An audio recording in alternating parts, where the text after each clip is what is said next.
हर हर गंगे। नमस्कार, मैं हूं ललित और आप देख रहे हैं हमारी विशेष प्रस्तुति कुंभ कथा। तीर्थराज प्रयागराज इन दिनों सदी के सबसे बड़े धार्मिक आयोजन का साक्षी बना हुआ है।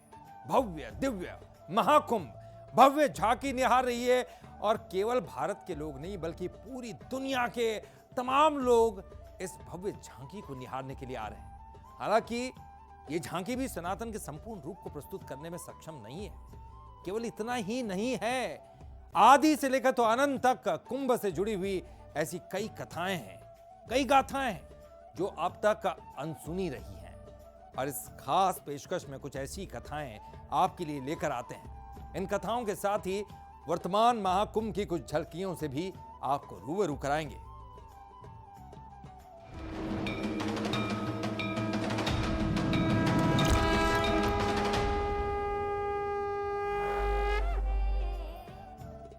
महाकुंभ में आस्था की गंगा बह रही है, जिसे हर वर्ग के लोग आस्था की डुबकी लगाने के लिए यहां पहुंच रहे हैं। संगम की इस पावन धरा पर पीएम नरेंद्र मोदी पहुंचे।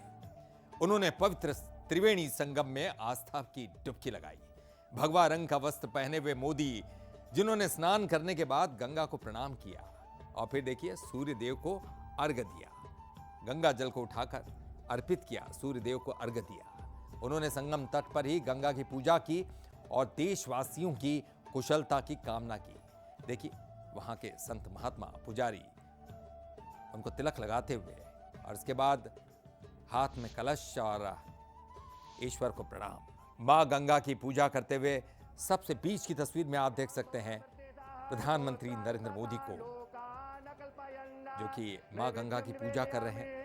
और 5 तस्वीरें आप देखिए, संगम में पवित्र स्नान किया, आस्था की डुबकी लगाई, मां गंगा को साड़ी भी अर्पित की और मां गंगा की पूजा की। और एक आखिरी की तस्वीर आप देख रहे हैं, जब वो घाट पर पहुंचे, अभिवादन करते हुए बोट से घाट पहुंचे और वहां जो मौजूद जनता थी, श्रद्धालु थे, हाथ हिलाकर उनका अभिवादन भी किया।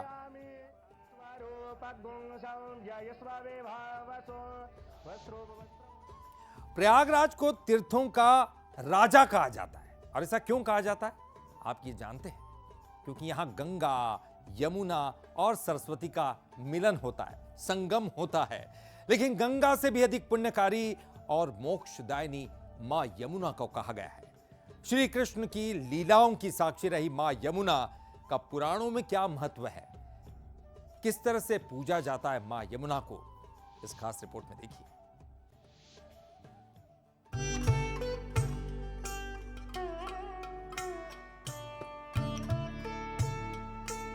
महाकुंभ के आयोजन में प्रयागराज में भक्ति और आस्था की अद्भुत छटा बिखरी हुई है।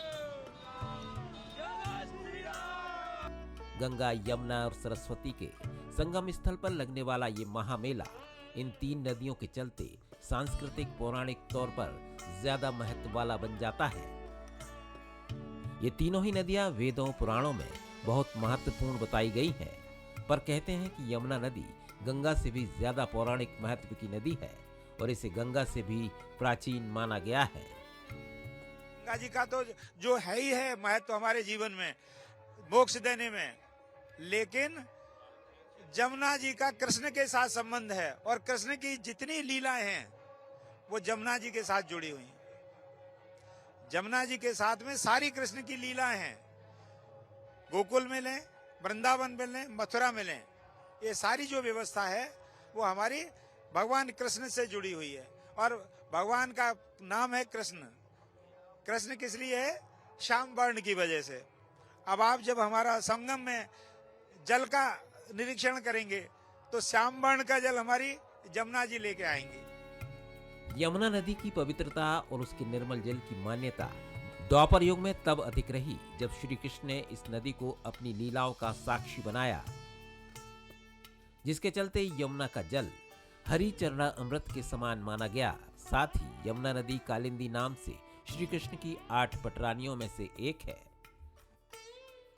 जब हमारे भगवान श्री कृष्ण का जन्म हुआ तो माँ यमुना ने जो है विचार कर लिया कि यही मेरे पति होंगे। और मैं इनसे ही शादी करूंगी। तो जब वसुदेव जी महाराज भगवान श्री कृष्ण को लेकर गोकुल जा रहे थे तो यमुना ने जो बाढ़ आ गई, उन्होंने कहा कि पति जा रहे, इनके चरण नहीं पखारूं तो मेरा क्या होगा। तो माँ गंगा जो है विष्णु के चरणों से निकली और इन्होंने जब उनके चरण पखारा तो वही चरण थे जो भगवान वामन का चरण थे, जो विराट रूप था, वही चरण माता यमुना ने पखारे हैं। जब से ये मोक्षदायिनी बन गई।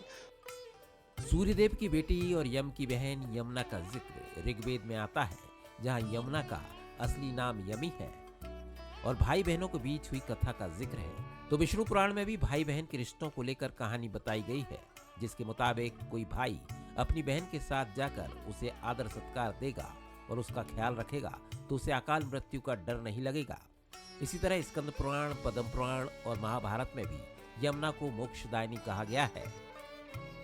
व्यक्ति के शरीर से जब प्राण का हरण होता है तो उसको लेने यमराज आते हैं, ऐसा हिंदू धर्म में मान्यता है। परंतु जो यमुना में स्नान करता है उसके लिए कहते हैं कि उसको लेने स्वयं धर्मराज आते हैं, इसलिए यमुना को मोक्ष की देवी कहा जाता है। और जिसका प्राण हरण करने धर्मराज आते हैं उसको वैकुंठ लोक का वास मिलता है। इसलिए यमुना में स्नान करने वाला व्यक्ति, यमुना में दान करने वाला व्यक्ति, यमुना के किनारे अर्चन करने वाला व्यक्ति, पूजन करने वाला व्यक्ति मोक्ष को प्राप्त करता है। इसी यमुना का प्रयागराज में गंगा जी के साथ मिलन होता है और ये स्थल तीर्थराज के नाम से जाना जाता है। इससे संगम क्षेत्र का महत्व कई गुना बढ़ जाता है। इसलिए तो प्रयाग में हर हर गंगे और जय यमुना मैया का स्वर गूंजता रहता है। Bureau report, Bansal news. तो ऐसी है मोक्षदायिनी मां यमुना की महिमा। और कुंभ कथा में आज के लिए फिलहाल इतना ही। कल फिर मुलाकात होगी। बंसल न्यूज पर बने रहिए। हर हर गंगे।